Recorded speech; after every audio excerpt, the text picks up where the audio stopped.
Welcome to the Manufacturing Masters Podcast with your host, Allison DeFord. Hey friend, it's Allison and I'm flying solo today. We are going to tackle the elephant in the Zoom and spill the secret sauce of building a brand that is sustainable and relevant and exciting. And just so we're clear, the secret sauce doesn't come in a bottle or inside a magic pill. And, customers aren't like ChiaPets. They don't grow overnight just because we add a little water and hope. So we want to help you market with heart on behalf of and for your customers and prospects. And that's why today I'm going to share with you my $1 million brand building and marketing to make sales easier cheat sheet. There are 10 things you can do, and you can start tomorrow. So everybody strap in. This is going to be a fantastic brain burner of an episode, and you're going to be so excited afterward. There are so many bricks to the head. We should just call this the breakthrough episode. So thank you for joining me. I know you have a lot of other things you could be doing with your time. And I just want you to know I appreciate you investing some time in yourself and your business and spending some time with me on this podcast. Everybody, here we grow. Hello, friend. I'm flying solo today and just had an epiphany, and I knew I had to do a special episode to cover this topic. I just put out our 100th issue of WTMFG. It's our newsletter to help manufacturers be more effective and to really market and sell with heart. And after 100 issues, the thing that became very clear is the secret sauce. And I'm going to spill it for you here today. And as I put in that last newsletter, the 100th issue, the key to growing a sustainable manufacturing business, sure, it involves a whole lot of parts and pieces. But from a marketing standpoint and a sales standpoint, the secret sauce is this. And by the way, it doesn't come in a pill. And it doesn't come in a bottle, if that wasn't already clear. But the response to this was so great. So again, that's why I'm sharing it. It's to market with heart. And that may sound weird or soft, but go with me here for a minute. It's to market with heart on behalf of and for your customers and your prospects. They will thank you. They will thank you with their trust, with loyalty, and with their wallet. And as you know, my mentor, Steve Chandler, always says, when the want to is clear, the how to becomes easy. And I see a lot of manufacturers, especially when you're small, things get in your way. Procrastination takes over, you become immobile, you're busy putting out fires, and you come to me a lot, and I know a lot of other marketers that I admire, and you ask this, well, how do we market with heart? How do we market to make sales easier? Like Steve said, remember, when the want to is clear, the how to becomes easy. If you know why you want to market with heart, how to do it will start showing up all around you. I promise you. And I wanted to share with you today, I'm calling this the $1 million, I should do a drum roll, $1 million brand building, marketing to make sales easier cheat sheet. Are you ready? Get out a pen.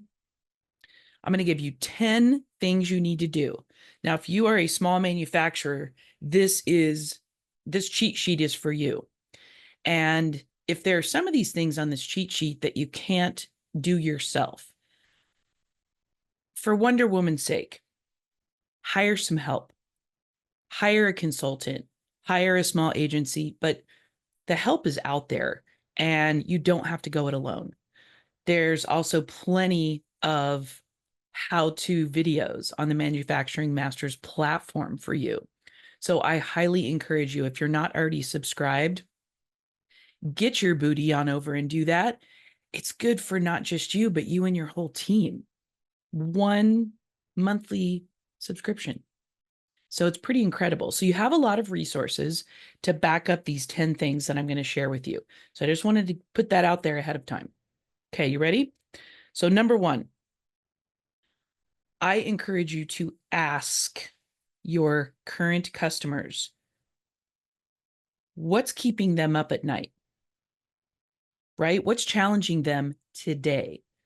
This is a question that you should ask, I would say, at least twice a year. Like if you put this on your calendar to do an annual checkup. I used to have a client that called it that, and I thought it was fantastic. He would do an annual checkup with every customer, major customer, because they had hundreds, and with vendors. And he would also do it with their salespeople. He would ride around with them and do an annual checkup. So I encourage you to do that, but ask them. So many times when we dive into a branding or a marketing project and we say, so what do your customers care about today? There's a lot of assuming going on. And you and I both know what happens when we assume, right? So let's stop assuming and let's ask. So we actually know and understand, and also ask them if they could wave a magic wand, what would they wish for in their business? And also, what do they love about working with you if they're current customers? What do they love working? Why do they love working with you? What could be better? How could you improve? So it's a multi-pronged question, but definitely ask. You can reach out and do that in a survey. You can do it with a phone call. You can hire a company to do that for you. Oftentimes it's called a voice of customer survey. And you can get these done for a myriad of costs. Sometimes, I mean, you can spend up or you can do it on a more simplified basis. But number one, ask your customers what's important to them today. And I believe, based on experience, that will show you where you fit in to the system that they're working in, right? And how you could improve to help them improve their business. Number two, understand your audience's goals, motivations, frustrations, and build customer personas. I cannot tell you how many times we work with manufacturers and they never have a persona on a piece of paper or in a PDF or hanging up on the wall. It's all up here. Now, I can relate to this because I did that once upon a time. Everything was all up here. And what I've learned, both with my own business and with clients, is it's so much more effective when you personify your key people that you're trying to sell to, that you're trying to market on behalf of and for. Name them, hang them up on the wall. Customer service people should see these folks. Salespeople should see these folks. You should be considering these folks every single time you make a decision. And what happens is we've helped clients do this, and I love it when later on they come to us and they say, so we want to do this initiative or we want to create this campaign. And we asked ourselves, would Alan the architect or Alana the architect, would this resonate with them? And they said it was so helpful to always consider the customer in before deciding anything, right? The people that this is for. I think so many times we get caught up in like, we're doing this for us, right? And really what we need to be asking is, what's in it for them? Why are they going to care? and why are they going to want to buy this thing from us? So it's that three-pronged approach, but I highly recommend you to that you create personas. So that's number 2. Create the personas, name them, and then don't bury them in a folder in your computer. Like at the minimum, tape them up on the wall and be thinking about these folks every single day as you're making decisions. 3, I want you to de-silo sales and marketing forever and ever. Amen. Why? Because for years, sales has worked alone, marketing has worked alone, and nary the two shall meet until I feel like until it's too late. And then there's a disconnect. So bring your teams together, include your salespeople in your marketing meetings. It doesn't have to be every single one, but when you're putting together a strategy for the year, the whole point of marketing is to support your sales team. So include them, work together. They're your boots on the ground. I don't care if you have one sales guy or one gal. Let's say you're a small manufacturer and you have one. Include them in your planning, and they can't read your mind. So I want to encourage you. I talk about it a lot. My buddy Greg Michio talks about it a lot. A lot of my colleagues have been talking about this for a long time, and I still see it happening, the silos. I see a lot of egos on both sides, and I encourage you, put your ego in your back pocket and work together to support each other and to support your customers. You will thank me. Number 4, I want to encourage you to choose a position in the marketplace that's not like everyone else. And I'll explain a little bit more about that, because there may be a head scratch like, well, I thought we had a position. What does she mean by that?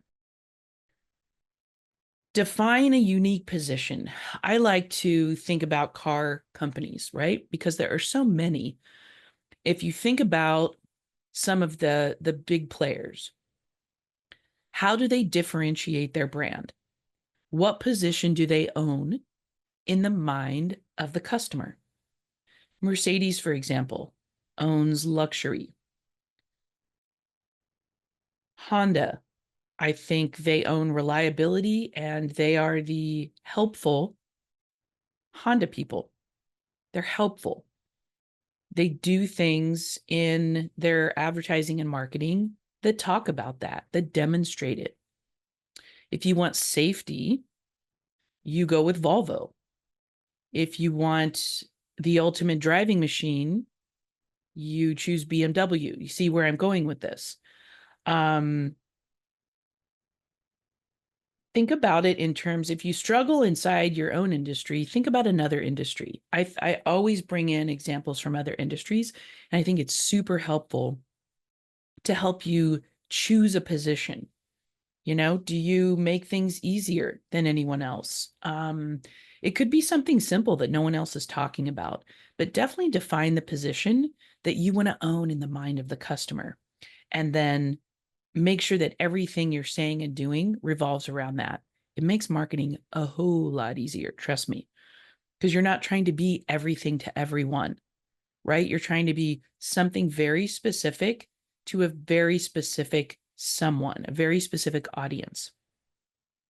Then I want you to develop a succinct, meaningful value proposition and put that sucker on your homepage. I want you to lead with it. It's not a long, convoluted mission statement. It's the unique value that you deliver. It's your promise. So when somebody comes to your site, I want it to be one of the very first things that they see. It's the what's in it for them. Why should they buy this? And why would they want to buy it from you? So we're solving this unique problem for these kind of folks. And maybe we do it in this way. There's a lot of simple frameworks that you can download online. I really encourage you to do that.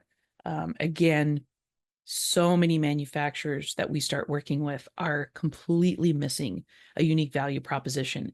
So if you look and sound a lot like everybody else, it makes it really difficult to choose you. And we want to make that easy. Number 5, you ready? Develop a cohesive, not overly convoluted marketing strategy. This does not have to be a 20 or 30 page document. And I want to encourage you to have some KPIs. What are your key performance indicators for each objective? I don't care if you have 3 objectives. Think about the fewer things that you have to measure and work towards, the more likely you are to achieve them. I like to think of it a lot like when you make a New Year's resolution, and if you make it too convoluted, chances are you're probably not going to even stick it out the first 30 days. But if you make it simple, I love vision boards, and I love to put what is your core vision in the middle? And then what are the ways that you're going to execute the things that you're going to do and measure to get to that vision, that dream for the year?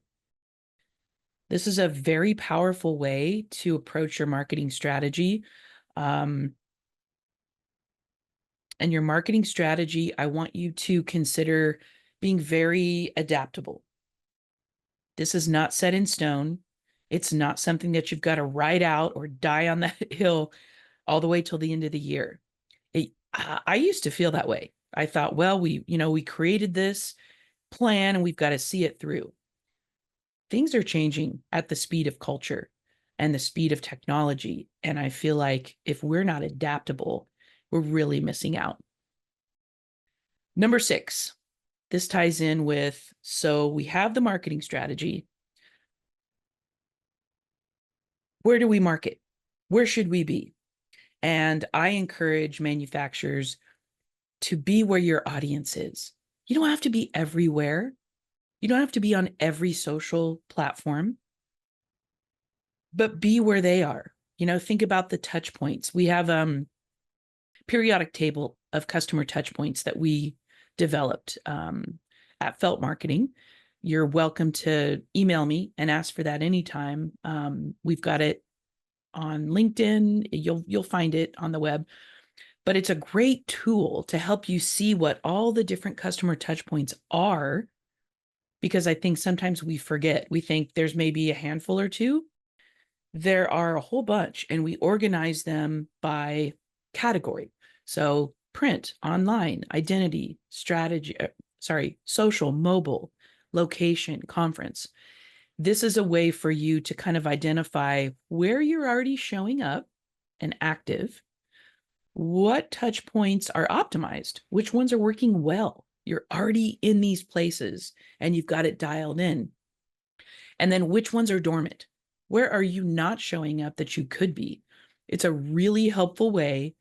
We call it measuring your signal strength. So I want to encourage you to plan on being or marketing or messaging where your customers are. And at the minimum, let's say you're a small manufacturer and you're like, all right, I think we could execute on LinkedIn. I think we could put out content on our website, maybe start a blog. And I think we could handle email consistently. Beautiful. Then let's start there. At least you're in the ring and you're consistent and you're in 3 touch points where your customers are. So again, I like to start with the simplistic, be pragmatic. Don't overwhelm yourself and feel like you have to be everywhere. So number 7, communicate consistently, clearly, and like a human with a distinct point of view and a personality. What do I mean by this? I want you to do what we call the like 5-second speed test. Go on your website and take a gander, like start reading. Do you feel a personality coming through? Are you saying anything unique? Are you talking about the problems that you solve? Then I want you to go to 3 of your competitors' websites or all the social feeds, right? For you and for them. Just do a little comparison. What I find when we're helping build a brand or restructure a brand or help a company implement social media or content is that everybody kind of sounds alike. And it makes it really difficult to choose when everybody just feels like a me too. And I know from experience, your manufacturing operation is unique. There is no other one just like it. So adopt a point of view. Don't be afraid to exclude some people or turn some people off because you're not for everyone. And that's okay. I call it the unsubscribe rule. I learned from author Laura Belgray, who is a highly successful marketer, and especially with email. And she said she gets excited when people unsubscribe because it merely means those folks were not for her. And that's okay. It opens up room for the right or the ideal fit people. So never be afraid of unsubscribers and never be afraid to use your voice and speak like a human. You know, a lot of copy sounds robotic. And I think AI can be helpful, but please don't rely on it solely because it doesn't have a personality or brain. You've got to infuse that yourself with your brand's personality. I also want to encourage you, again, if you say, I'm not a writer, I don't have time to write content, there are people out there that can help. So again, you don't have to go it alone, but content is king. And I feel like it always will be. And it's something that differentiates you and sets you apart. And it's your way of communicating with people and their way of communicating with you, right? This is all a two-way conversation.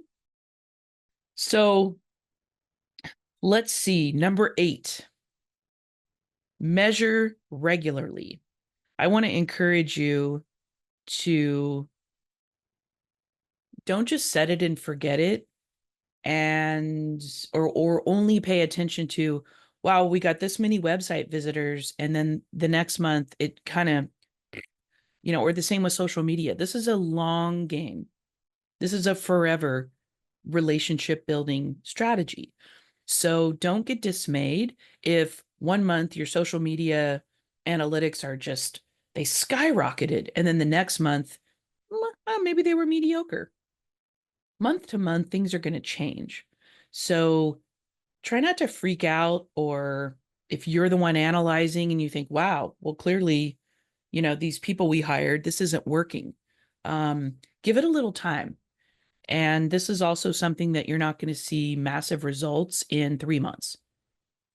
Again, this is something you want to commit to for 6 months to a year at least to really start seeing the momentum build, and give people time. Give people time to get to know you. I always tell people never put your eggs in one basket, like, hey, we're doing social media and that's all we're doing.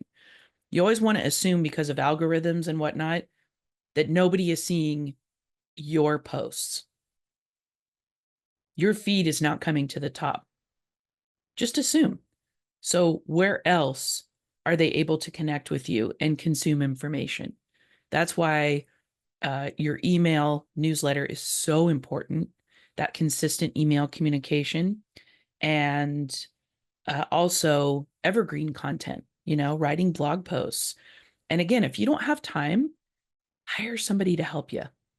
Again, there are various price ranges and it doesn't have to cost an arm and a leg. It's really up to you in what you're willing to invest in your brand. Number 9, we're getting to the end. Are you getting excited? And we're going to do a quick recap, and then you can start putting all this to work to build your brand. So 9, content is king. I already mentioned that. I want you to consider flipping the script and rid your brand of the wee syndrome. What is she talking about? Did she make this up? Like, has she been day drinking? No. The wee syndrome is something that I like to refer to as looking at your own navel. And I want you to take a look at your own content. Count how many times on your homepage you start or use the word we. Look at your about page, which is really about how you help your customer, followed or supported by a history maybe of your company. But how much of it is we looking at our own navel, patting ourselves on the back? Same with your social media. How about if you flip the script and start with you? Trust me when I tell you this will make a massive difference in your communications. It will be more exciting for people to consume, and it's going to connect with them faster and on a more emotional level. And as we know, that's how people make buying decisions 90% of the time, is based on emotion, not rationality, not features and benefits. So flip that script and get rid of the wee syndrome once and for all. And then number 10, if it is not crystal clear after, well, this is what we put in the 100th issue of the newsletter. If it's not clear after 100 issues of WTMFG, it's to grow your email list and nurture the out of people. Why? Why do you want to do this? I thought email was dead. I thought print was dead. It is in fact the opposite. The reason that your email list is so important to build is that it's algorithm resistant. You know, all the work that you do on social media, you work so hard to put out content, to amass a following, to rise to the top of people's feeds, to boost your analytics, to convert sales. At the end of the day, that all belongs to the social platform. And their algorithm is deciding when and how often people see what you're putting out there. It kind of sucks if you think about it. So that's why it's so important to build your email list so that you're communicating with people that have opted in. They are doing business with you. They have shown an interest. They are a friend or vendor of your company. This is your way to reach out and converse with them as much as you want, and consistently. And you can also segment. So if you want to have specific conversations with, say, architects, you can tag them in, let's say you use MailChimp. It's something we've used for years. We really enjoy it. It's easy. You can use HubSpot. You can use a number of different, Constant Contact. There are a whole bunch of them, and many are very good.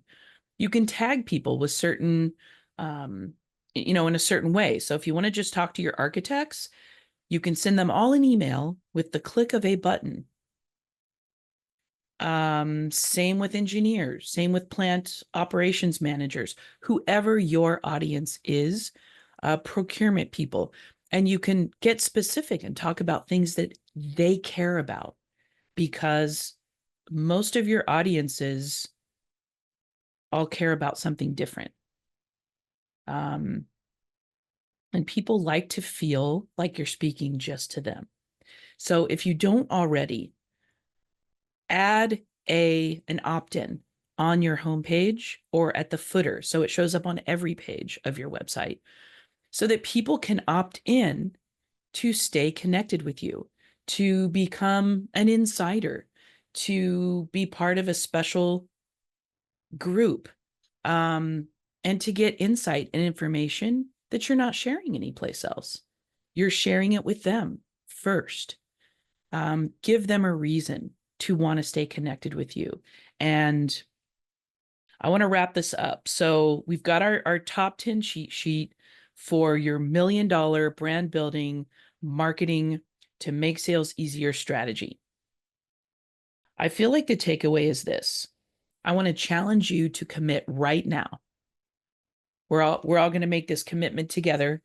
I'm holding up my hand to get in the ring, especially if you're small and you've been resisting this. Get in the ring, show up, and stop whispering out of fear or procrastination. My dear friend Kurt Anderson wrote a book about this, suggesting that you stop being the best kept secret in manufacturing. I highly recommend that you purchase it. You can find it on Amazon. Kurt Anderson, Kurt with a C, Stop Being the Best Kept Secret. So many manufacturers that I talk to and work with, this is what they tell me. We've been whispering. We've been afraid. We're like the best kept secret. Nobody really knows we're here. And I'm here to tell you they need to know, because there is only one you. And as Marie Forleo says, the world needs that special gift that only you and your company have, your team. I've met so many manufacturing teams, and it's just always a bespoke group of craftspeople, artisans, exceptional people who coexist inside the walls of a building. And they produce the most amazing things in a very unique way. Their culture is infectious. And I'm guessing you could claim that you have that as well. So I want to encourage you to share it. And as I say, for Wonder Woman's sake, market with heart on behalf of and for your customers. And if you need any support, gosh, we have about 130 experts now on the Manufacturing Masters platform that are vetted, trusted, and have walked a mile in your shoes. And I encourage you to go to manufacturingmasters.com and just take a look, and feel free to reach out to an expert and get some help that you need. It doesn't have to be necessarily about marketing, although that's what today's episode is about, and making sales easier. It might be about lean manufacturing. It might be about supply chain, HR, wellness. My gosh, it's the list is endless. And if you haven't already been listening to this podcast, we have so many experts that are, just amazing humans, and have such a way of breaking things down so that you can take the information and start executing immediately. Around here, we call it quick, actionable wins, because at the end of the day, that's really all we want, right? We're all doing this to make a living. We're all doing this to support our team and our community, and because we love manufacturing. So thank you for listening. Thank you for your courage and for jumping into the ring, right? For showing up and not being afraid to use your voice, and for not being afraid to market with heart and help your customers in a way unlike anybody else. And if you're not already subscribed to this podcast, get your booty over to Apple and get that done, because we want to show up for you week after week, year after year, and support you. And if nobody tells you this week, I appreciate you. We'll see you next time. If you're not already, subscribe to the Manufacturing Masters podcast on Apple Music or Spotify. And for a deeper dive, head on over to manufacturing-masters.com. It's everything they never taught you in school.